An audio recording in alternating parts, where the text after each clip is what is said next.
இனிய காலை வணக்கம். தகவல் களம் பாகம் 54 சுவிஸிலிருந்து பவானி மூர்த்தி. இரத்த அழுத்தத்திற்கு காரணம் உப்பா சர்க்கரையா? இரத்த அழுத்தத்திற்கு காரணம் உப்பா சர்க்கரையா? புதிய ஆய்வில் புதிய தகவல். உன் சமையல் அறையில் நான் உப்பா சர்க்கரையா என்ற பாடல் உங்களுக்கு நினைவுக்கு வருகிறதா? அது வேறு, இது வேறு.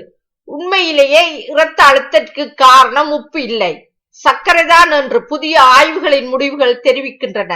இதுவரை பலரிடம் இரத்த அழுத்தத்திற்கு காரணம் என்னவென்று கேட்டால் டக்கென்று உப்பு என்று சொல்வார்கள். ஆனால் உப்பு ஒரு அப்பாவி. ஆம், ஏனெனில் அதற்கும் இரத்த அழுத்தத்திற்கும் சம்பந்தம் இருப்பதாக எந்த ஒரு ஆய்வும் இதுவரை நிரூபித்தது இல்லை. சொல்ல போனால் அப்படி நிரூபிக்கும் ஆய்வை முதலில் டிசைன் செய்வதே சிரமம். அப்புறம் என்ன, எத்தனை வருடம் ஒருவரை தொடர்ந்து கவனித்து அவர் உணவில் உப்பு எவ்வளவு, இரத்த அழுத்தம் ஏறுகிறதா இறங்குகிறதா என பார்ப்பது. அப்புறம் உப்பு சாப்பிட்டால் இரத்த அழுத்தம் ஏறும், உப்பை கட் பண்ணு என சொல்லுவது. இரத்த அழுத்தத்தை மாத்திரைகள் இல்லாமல் சமாளிக்க உதவும் 10 குறிப்புகள். அது மட்டுமின்றி அப்படி ஆய்வு செய்பவர்கள் நமக்கு அதிகபட்சமாக அனுமதிக்கும் சோடியத்தின் அளவு எவ்வளவு தெரியுமா? 1/4 ஸ்பூன் உப்பு, அவ்வளவுதான். இதை மட்டும் போட்டு சமையல் செய்வது சாத்தியமா? அப்புறம் உப்பால் பிரஷர் வரும் என்று புலம்புவது ஏன் என்று கேட்கலாம். உப்பு உடலில் இருக்கும் வரை இரத்த அழுத்தம் அதிகரிக்கும். உப்பு உடலை விட்டு போனபின் இரத்த அழுத்தமும் இறங்கிவிடும். ஆனால் உண்மையில் சுத்தமா உப்பை கட் செய்தால் உங்கள் இரத்த அழுத்தம் 1-2 பாயிண்ட் குறையும், அவ்வளவுதான். இதற்குத்தான் உப்பை கட் செய்ய சொல்கிறார்கள். அதற்காக உப்பு நல்லது அல்ல, ஆனால் கெட்டதும் அல்ல. இருப்பினும் முக்கியமாக இரத்த அழுத்தத்திற்கு காரணம் உப்பு அல்ல. அப்புறம் இரத்த அழுத்தம் ஏன் வருகிறது?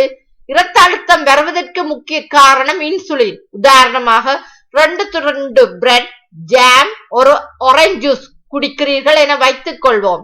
இதில் துளி சிறிதும் இல்லை, ஆனால் சர்க்கரை ஏராளமாக உள்ளது. இது உடலில் இன்சுலின் அளவை அதிகரிக்கும். இன்சுலினுக்கும் இரத்த அழுத்தத்திற்கும் என்ன சம்பந்தம்? இன்சுலின் இரத்த அழுத்தத்தை 3 விதங்களில் உருவாக்குகிறது. முதலாவதாக, இன்சுலின் சிறுநீரகத்திற்கு அதிக அளவில் சோடியத்தை தேக்க உத்தரவிடுகிறது. இதனால் தேவையற்ற சோடியத்தை சிறுநீரகம் வெளியேற்ற நினைத்தாலும் அதனால் முடிவதில்லை. சிறுநீரகத்தில் சோடியம் தேங்கினால் அதற்கேற்ப உடலில் நீரும் தேங்கியே ஆக வேண்டும். ஆகவே உடலில் சோடியமும் நீரும் தேங்க நம் இரத்த அழுத்தம் வேகமாக அதிகரிக்கிறது. உண்மையிலேயே இரத்த அழுத்தத்திற்கு காரணம் உப்பு இல்லை. இரண்டாவதாக, அதிகப்படியான இன்சுலின் நம் இதய குழாய்கள் விருவதை தடுக்கிறது. காரணம், இன்சுலின் ஒரு வளர்ச்சி அளிக்கும் ஹார்மோன். இதய குழாய்கள் விரிவது நின்றால் இதயம் அதிக வேகத்துடன் இரத்தத்தை பம்ப் செய்ய வேண்டும். இதுவும் இரத்த அழுத்தத்தை அதிகரிக்கிறது. மூன்றாவதாக, இன்சுலின் நரம்பு மண்டலத்தில் கிளர்ச்சியை ஏற்படுத்தி கார்டிசால் என்னும் கெமிக்கலை சுரக்க வைக்கிறது. இது அட்ரினலின் போன்ற அழுத்தம் அளிக்கும் திரவம். நீங்கள் அதிகம் கோபப்பட்டாலோ அல்லது ஆவேசப்பட்டாலோ அட்ரினலின் சுரக்கும். கோபப்பட்டால் இதயம் அதிக இரத்தத்தை பம்ப் செய்ய தயாராகும். இதுவும் இரத்த அழுத்தத்தை அதிகரிக்கும்.